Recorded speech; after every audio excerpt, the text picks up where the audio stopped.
Hey. Welcome, CEOs. Welcome, CEOs, co-creators of extraordinary outcomes. Welcome. You might say, Coach B, again? Again, Coach B? Yes, it is Coach B, and this is my second video for today. And the reason why I'm doing this second video is my Monday morning magic earlier was be authentic. And I started talking about some of my past experience with DV.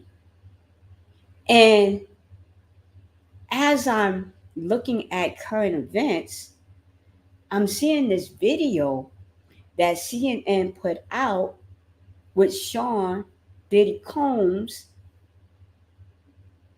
having this DV moment.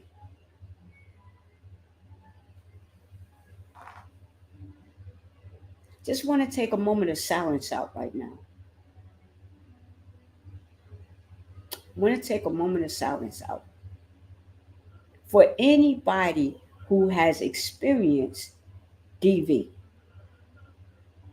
Take a moment of silence out for anybody who has experienced DV. I want to acknowledge right here, right now, that I am a survivor of DV. I am a survivor of DV. I want to put that out there. I am a survivor of DV. When I'm doing the videos, I am questioning how much about myself I want to put out in the public, as these videos will live on forever. But I also want to be clear and concise and authentic and say that DV has impacted my life, has impacted my life. The irony of it is, as it relates to my topic, what did he, what, he did he what? He did he what? He did he what? As it relates to DV.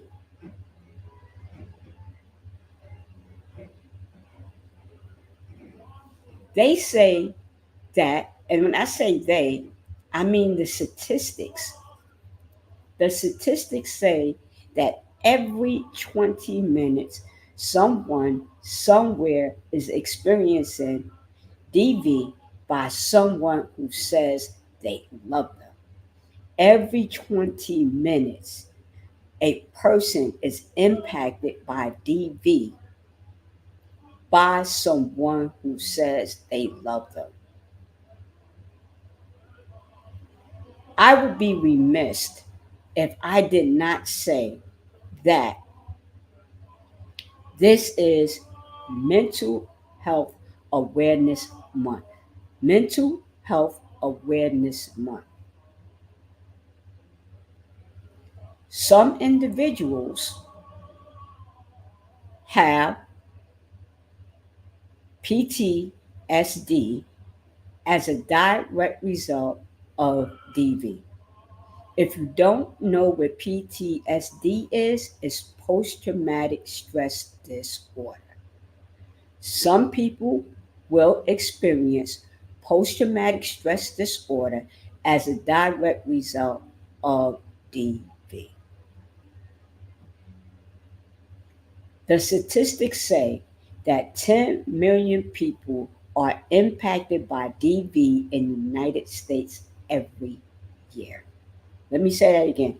10 million people are impacted by DV every year. Every year here in the United States. According to the CDC, over 61 million women 153 million men have experienced psychological aggression by an intimate partner in their lives.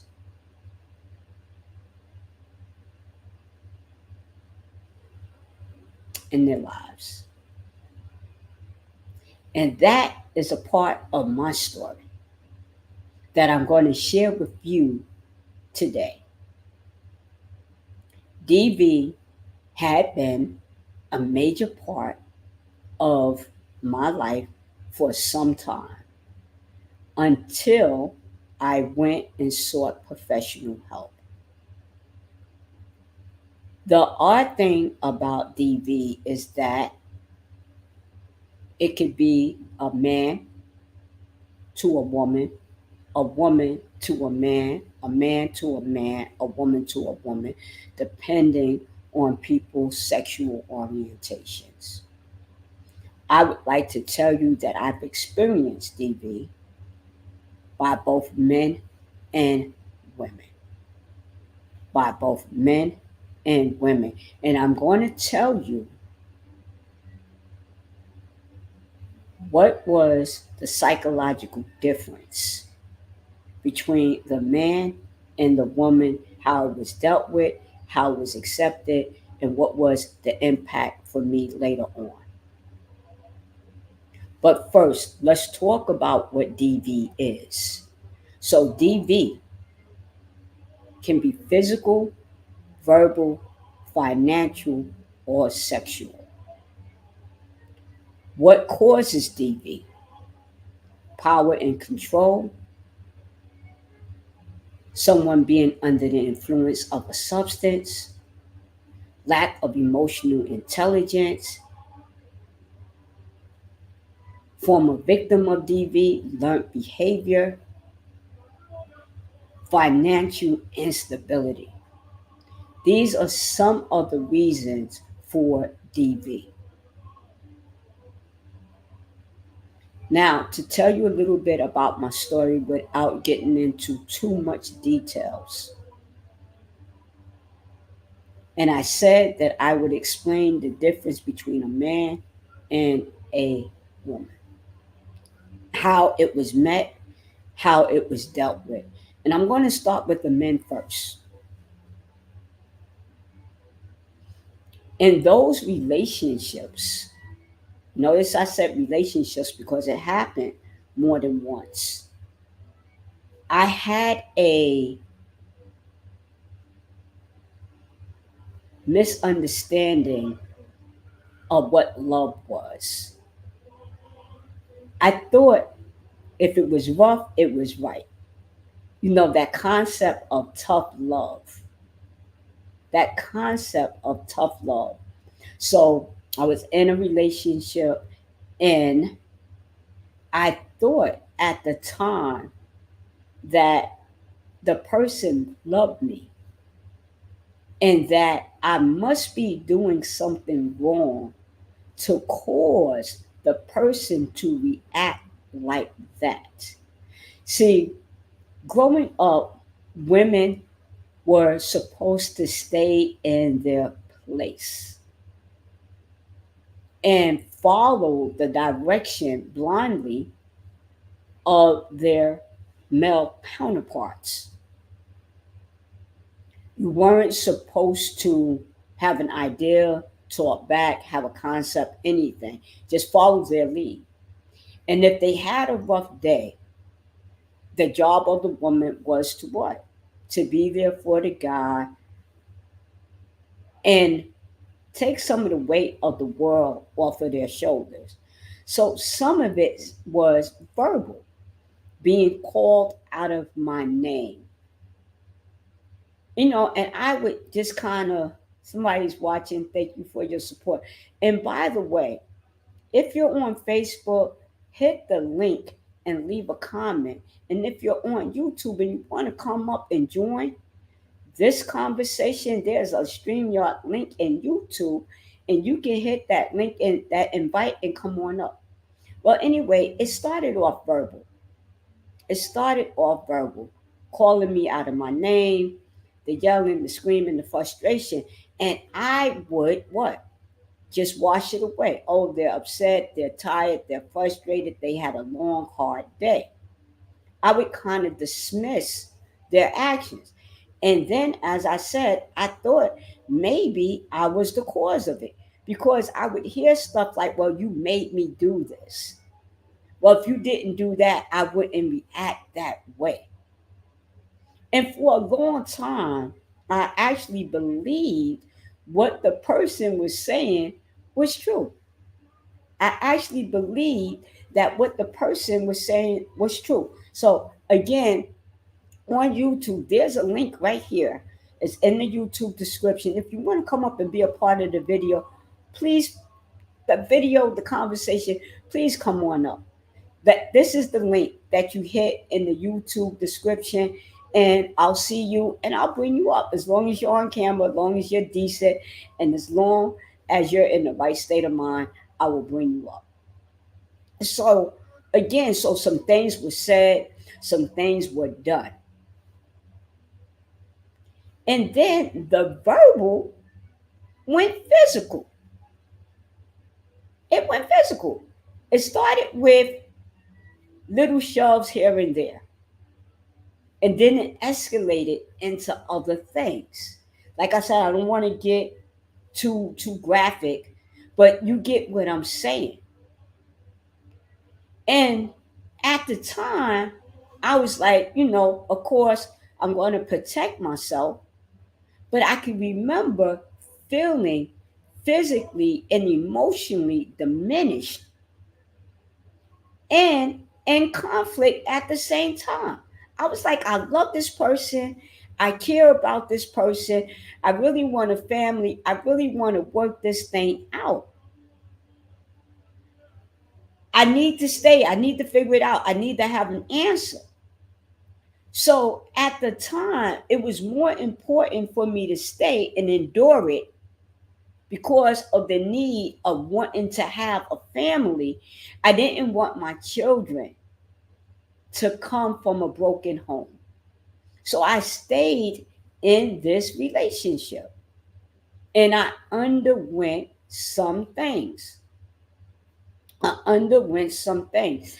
And psychologically, emotionally, mentally, psychologically slash mentally, emotionally, physically, I underwent some things. And in my mind, I thought this was the way it was supposed to be, that it had to be.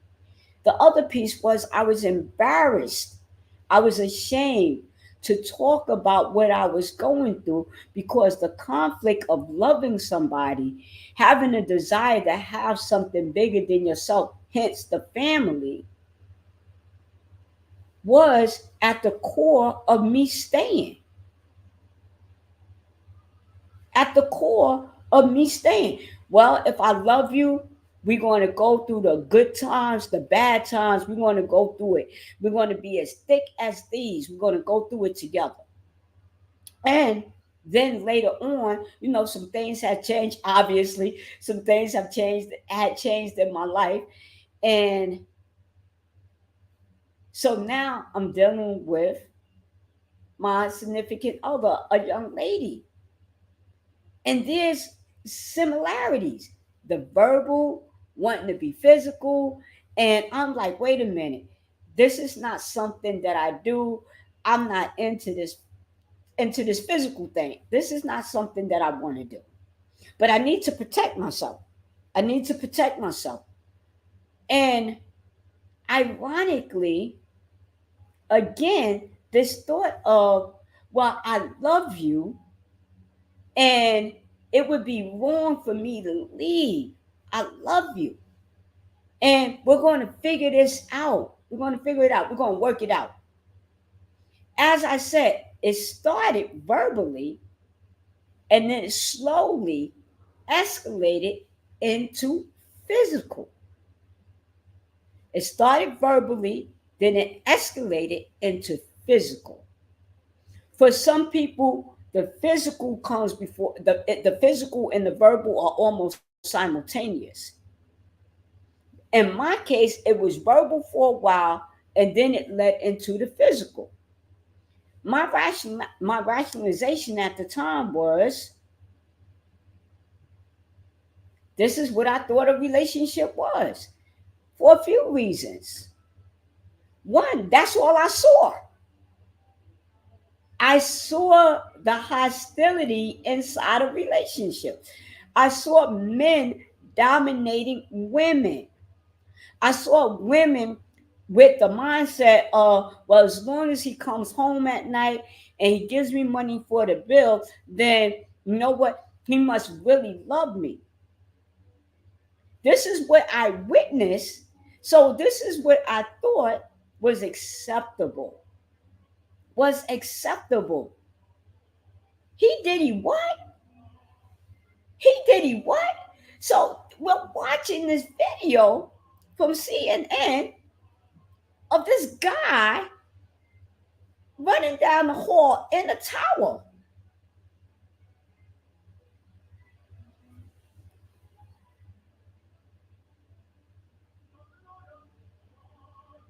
Committing physical assault.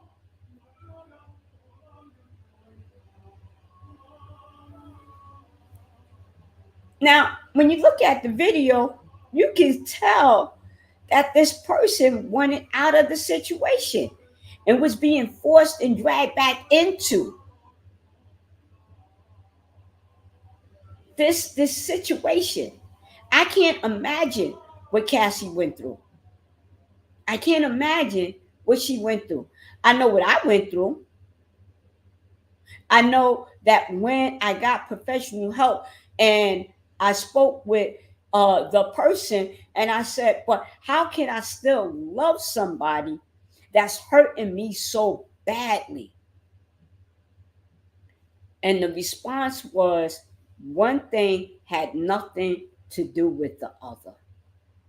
That one thing had nothing to do with the other. See, I was blaming myself. I was feeling guilty for what was happening because what most people would say, well, why did you stay? Why didn't you leave? You had opportunity. And when people talk that way, they lack insight.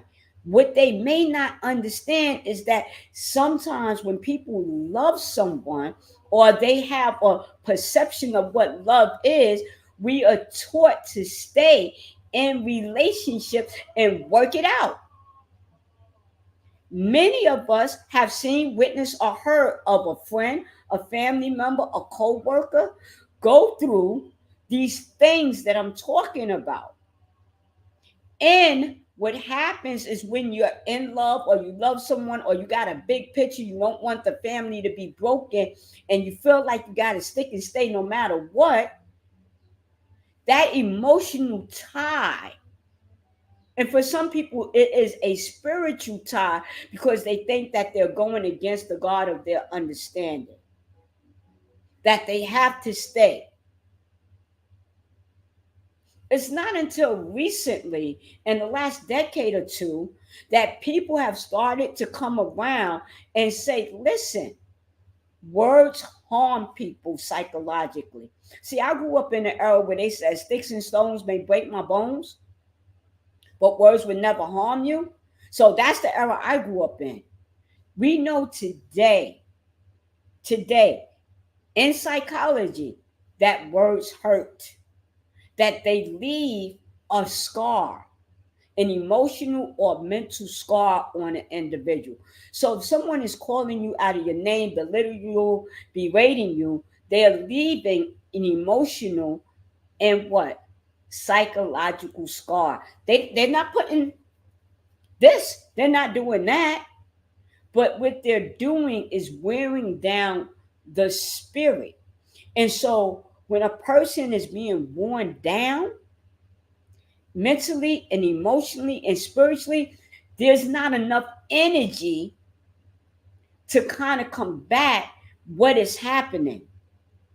So people are sometimes trapped in these situations, don't know how to get out, where to go, Who do they call? Who do they talk to?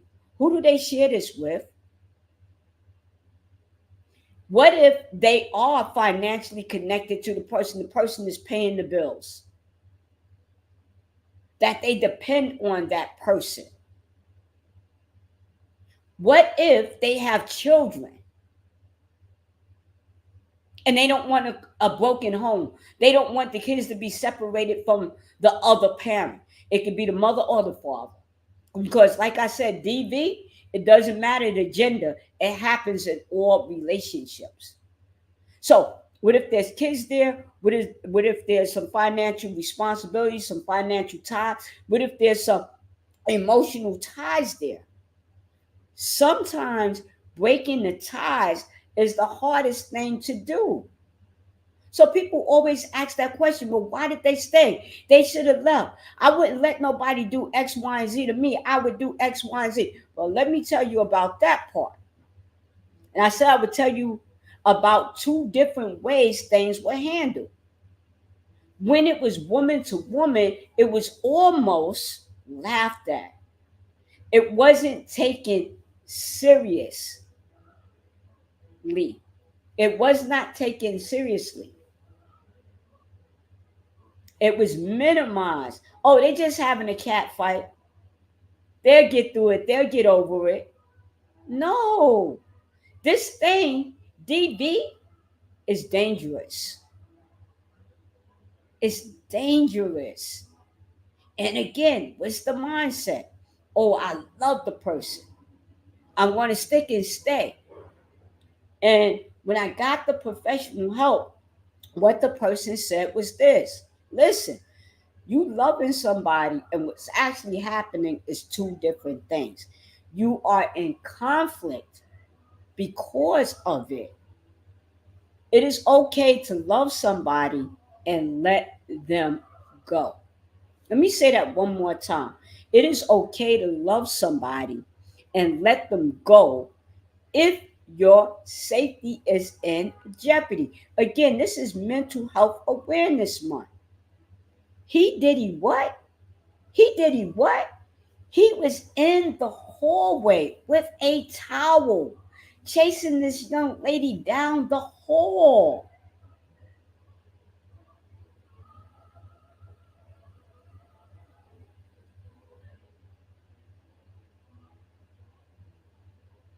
And causing trauma.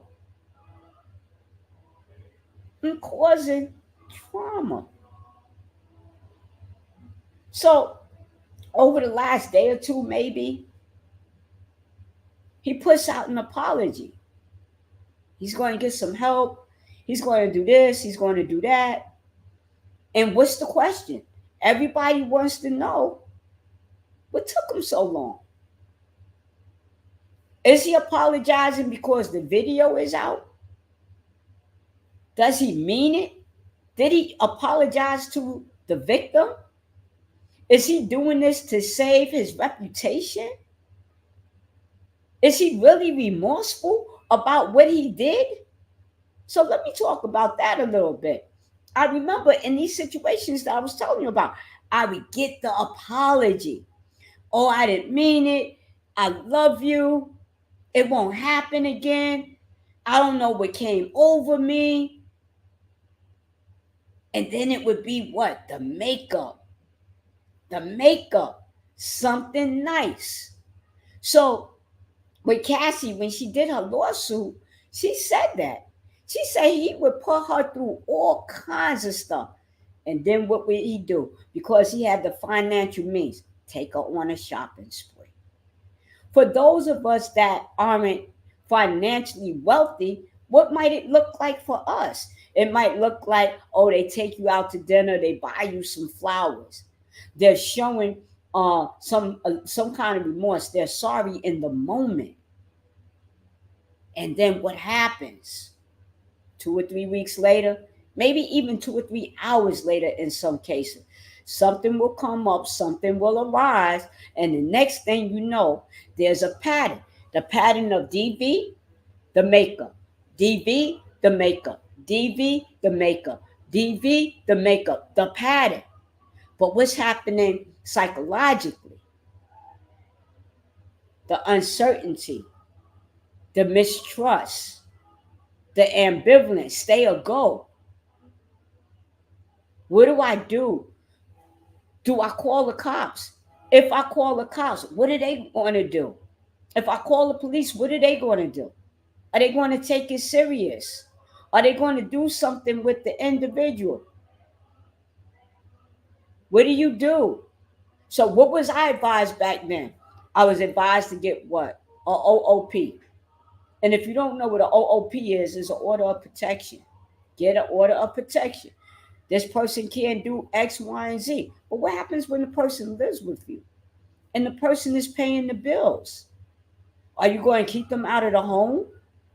And then Diddy and Cassie's case, he was what? Managing her career, her livelihood. Now you might say, well, he's wealthy. There's some things going on. Let me tell you something. Whether you're wealthy or not, DV impacts people psychologically, emotionally, spiritually, and financially. What it does is rip the internal spirit apart. So the person is left with a lot of questions on how to manage. Listen, how do you manage the situation? How do you minimize the safety, the harm? How do you create a safe space inside of something that's chaotic? DV, makeup, DV, makeup, DV, makeup. The pattern. What's happening psychologically? One moment you feel safe because of the makeup, the next minute you feel unsafe, and then you know what else starts to happen? Now you don't trust yourself and you don't trust the other person. You don't trust yourself to make a good decision to protect yourself. Your doggone sure don't trust the other person because of the way they're acting and behaving. So now what's going on? Walking on eggshells. Walking on eggshells. I'm talking about this process that people don't talk about, that people are undergoing, that are in DV relationships. And somewhere, somehow, some of this stuff has been normalized, as I spoke about in the beginning. If it ain't rough, it ain't right. They must really love me. They care so much about me. If they didn't care about me, they wouldn't do this, they wouldn't do that. Or creating this thing like you're at fault. I did it because you did this. There's a cycle. There's a psychological cycle. There's an emotional cycle that happens when a person is a victim of DV. But guess what? There's a cycle for the perpetrator as well. They go through, oh, I'm sorry, forgive me. I'm sorry, forgive me. I'm sorry, I'm forgiving. Listen, I'm going to change. I didn't mean nothing by it. And then next thing you know, like I said, a couple of hours later, a couple of days, a couple of weeks later, boom, boom, boom, boom, boom. All of these things are happening. So you might say, well, how do you get out of it? How do you get out of the vicious cycle of DV? And I'm going to tell you how I got out of it. I'm going to tell you exactly how I got out of it. One, I got professional help. I got professional help. And I had to learn the difference between love and hurt. Love and hurt. So, what do I mean by understanding the difference between love and hurt? Love doesn't hurt that way.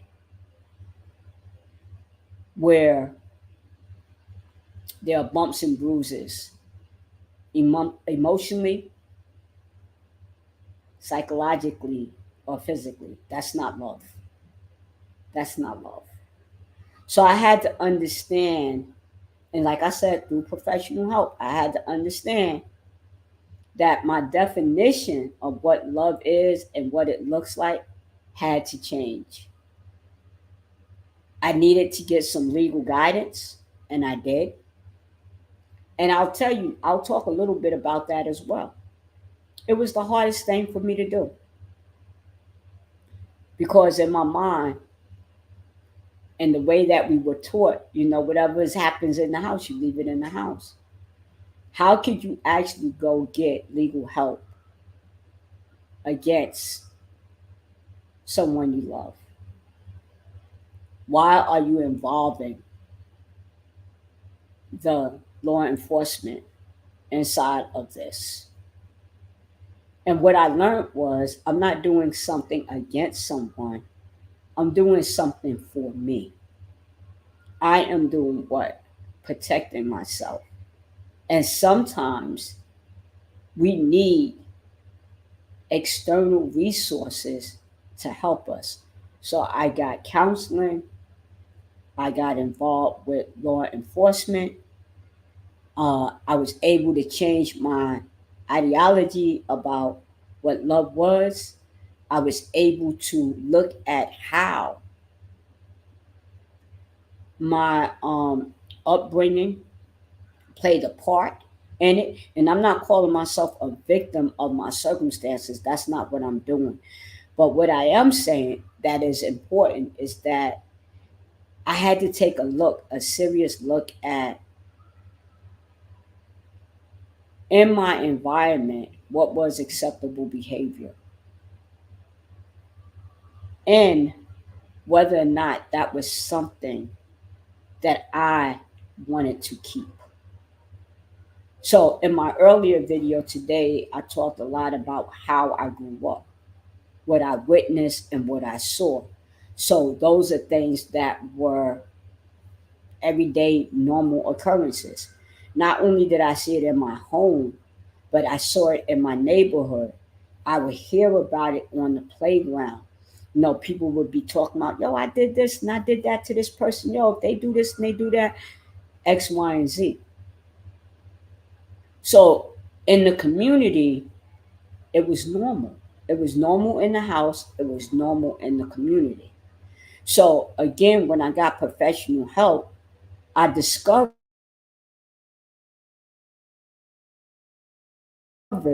that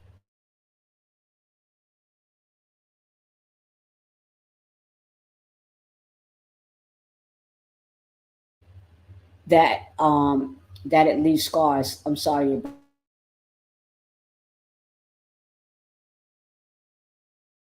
about my internet just went down. That is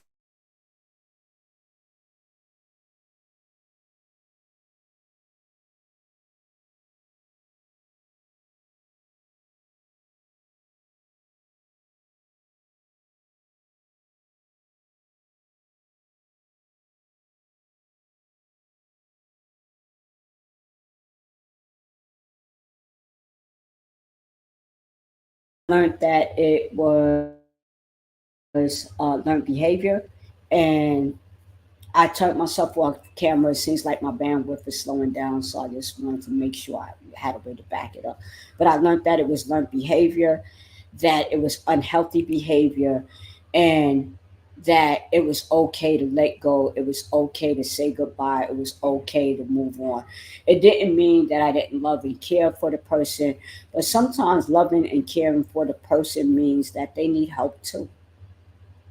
That they need help too. And that I needed to figure out a way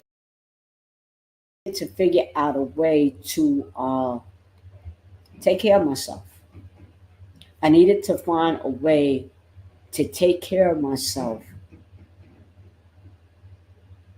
and take a look at if I'm breaking a cycle and it's not a path that I want to be in or live in, what will it take for me to change my environment, to change how I engage people, that I would have to take a closer look at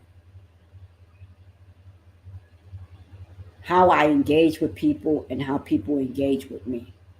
So at the end of all of this, at the end of all of it, I got the professional help. I involved law enforcement into it. I got a better understanding of what a healthy relationship looks like and what an unhealthy relationship looks like. I started to understand that I was misinformed about a lot of things that I had seen and witnessed and experienced during childhood. That the things that I saw, the things that I had experienced inside the home and outside the home, that it wasn't normal. That wasn't normal. It was normal for the circumstances that I was in the time that I grew up. You know, I think I heard somebody say earlier today that it wasn't even illegal for a man to physically chastise a woman until I think they said 1920. 1920. You know, if we start looking at the history of DV, it was an accepted practice. It was an accepted practice for a very long time. So I'm pretty sure that it has happened in many communities for many different reasons. And you know what they say, when you know better, you do better. So what are some of the things that I want to say when I go, he did he what? He did he what? What are some of the things that I want to say that I believe that people can change their behavior, but I don't think that they could do it on their own. I think that they need professional help, be it coaching or counseling or a combination of both. That they Because you don't know what you don't know. You don't know what you don't know. And sometimes a professional is on the outside looking in, and because they have professional objectivity, they can help you see things that you haven't seen or known about yourself. They can help you put together a plan to cope and strategize with the day to day events, because DV leaves behind trust issues. DV leaves behind emotional scars that need to be healed. You know, they have a saying that hurt people hurt people. And then there's another saying, heal people heal people. If you have a misconception about what love is, here's my suggestion: examine your relationships, examine what love means to you, what love looks like, what love feels like. Examine that. Examine that for yourself. Because a lot of times it begins and ends with us, right? I am not blaming the victim, but I could say this: I'm not the cause of somebody else's uh, DV. I'm not the cause of why somebody expresses themselves in that manner. I didn't cause that. I didn't create that. And I can't cure that. I didn't cause it. I didn't create it. And I can't cure it. But I can understand why I was attracted to people who had those type of elements. And part of that was, as I said, because that's what I grew up with. That's what I thought was normal.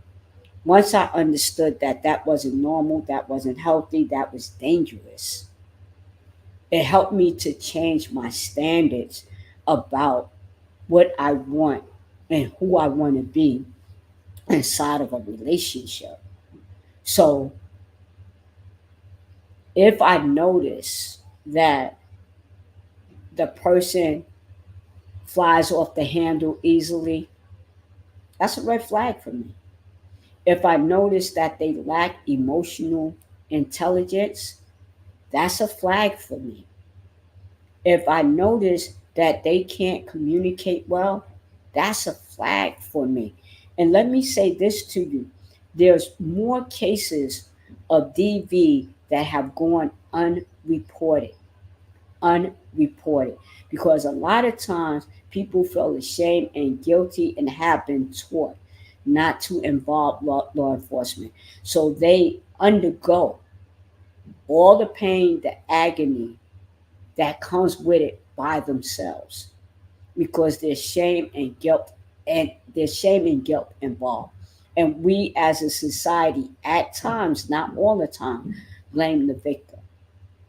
What all of this has taught me, again, at who I'm being and pay attention to how people treat me.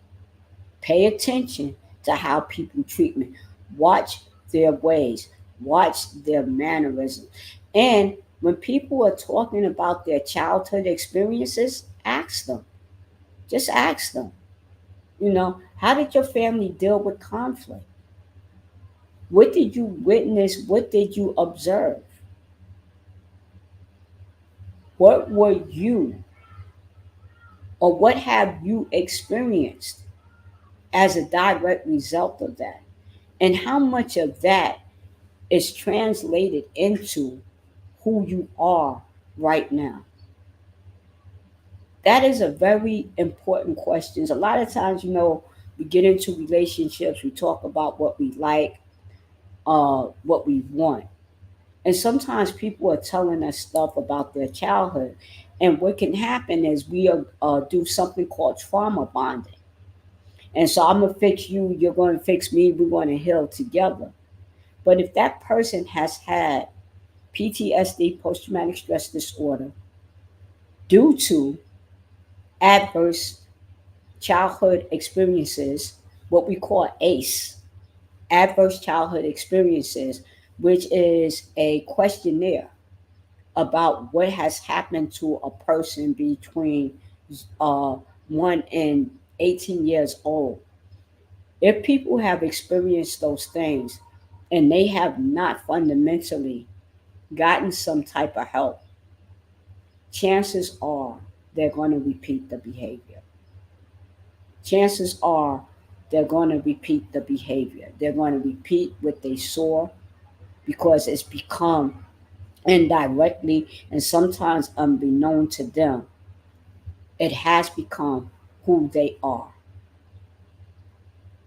So now, when I'm getting into relationships, I ask people certain questions. I don't care about your zodiac sign. I want to know if we're talking about your past, your childhood. I want to know, how did your family resolve issues of conflict? And once I get that answer, then I want to know, how did it impact you specifically? Three, what have you learned from those experiences? And have you gotten any professional help? There are many people in the world who are undiagnosed with post traumatic stress disorder, who are recycling their childhood experiences in their adulthood, who have not gotten professional help. When we think about DV, we normally think about an intimate partner. I want to tell you that DV can happen between siblings, it can happen between a parent and a child and a parent. It's not only about it's not only about those intimate relationships. Hence the very first word, domestic. When you think about domestic, we're thinking about who's in our household, who are we in relationship with. So again, what we want to do is really take a look at what was the dynamics in the household in which the person grew up in. We need to examine what that was like for us. If we need professional help, there are hotline numbers out there. You can call 311 and you can get information on where to go if you are a victim of DV. If you are a victim of DV. Now, let me say this to you. There are some people who are currently experiencing it and they don't know what to do. They're afraid. There are some people who have experienced it and have not ever gotten help.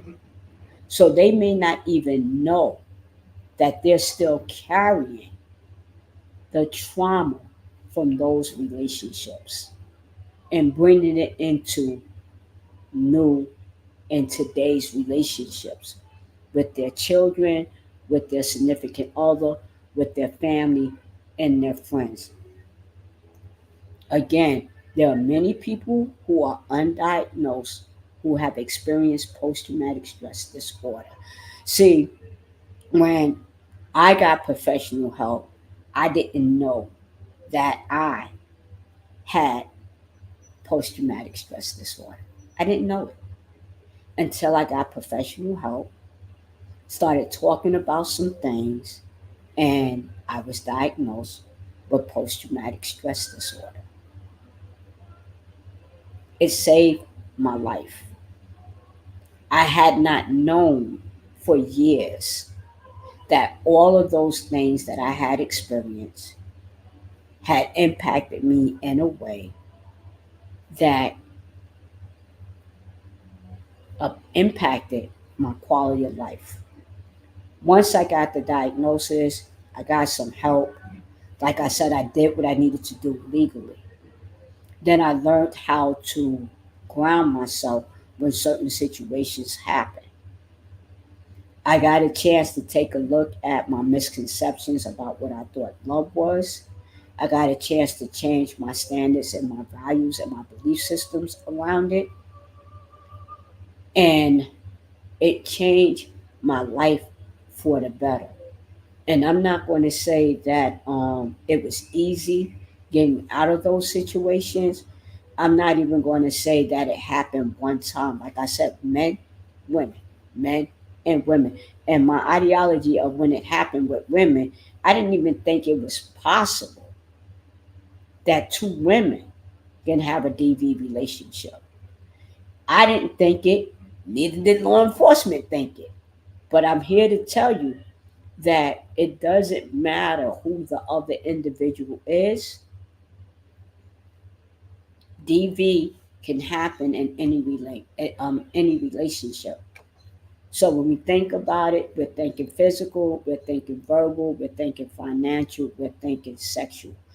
It can happen to anybody at any time. Remember, you didn't cause it, you didn't create it, you can't cure it. Many times you will need professional help in order to process the event. Those who are undiagnosed and going from one relationship to another relationship will perpetuate that cycle. They will perpetuate that cycle because they don't know what they don't know. They don't know what they don't know. Like I said, for years, I didn't know that I was living with post traumatic stress disorder as a direct result of the things I had experienced in my childhood and my adolescence and somewhat of my adulthood. I didn't know. I didn't know until I got diagnosed. Most of it was because of DV in the home, outside of the home. Because at the time, it was a societal thing in my neighborhood, in my environment. It was socially accepted behavior. And during those times, you didn't tell on people. You didn't tell on people. You didn't get other people involved.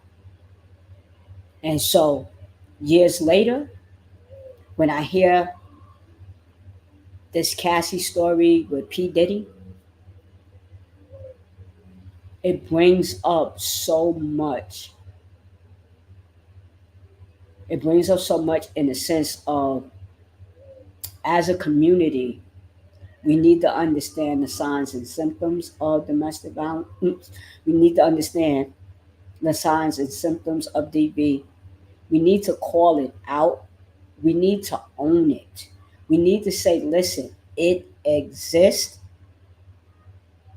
People are, they said, the statistic says every 20 minutes, I've been on here for about 50 minutes now.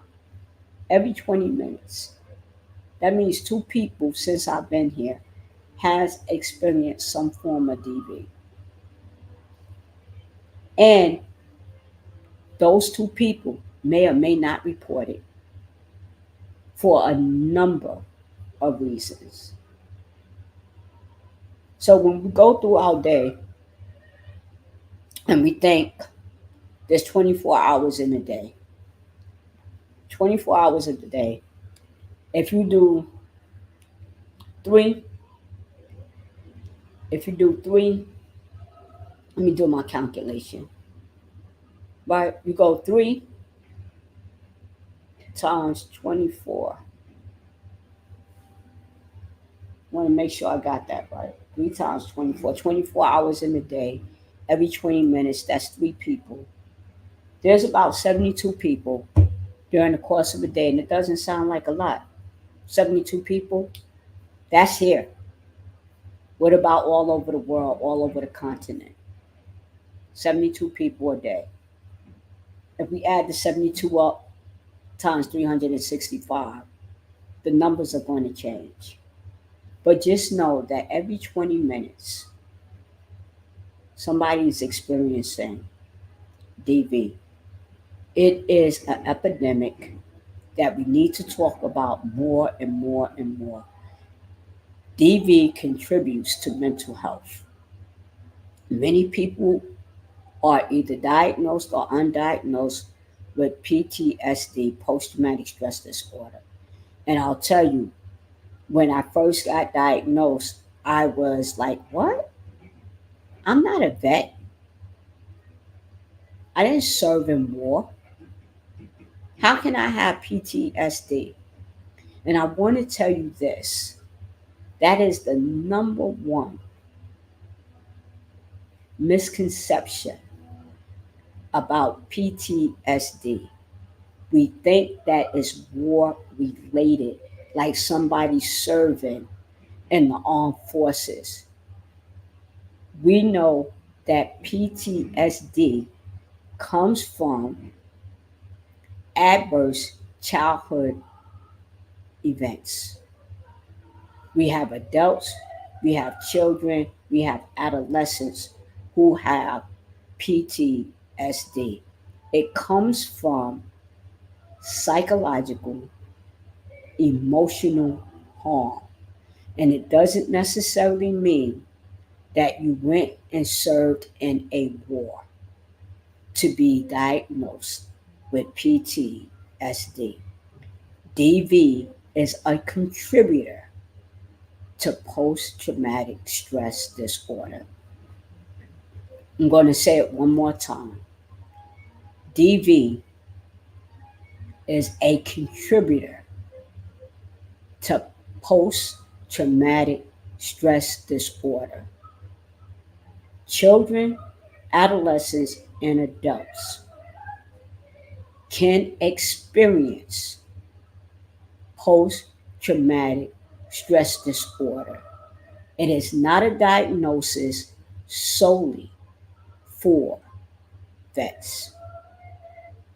People experience traumatic events either on a consistent, constant basis, or it could be one event that was so traumatic that it altered that person's emotional and psychological state.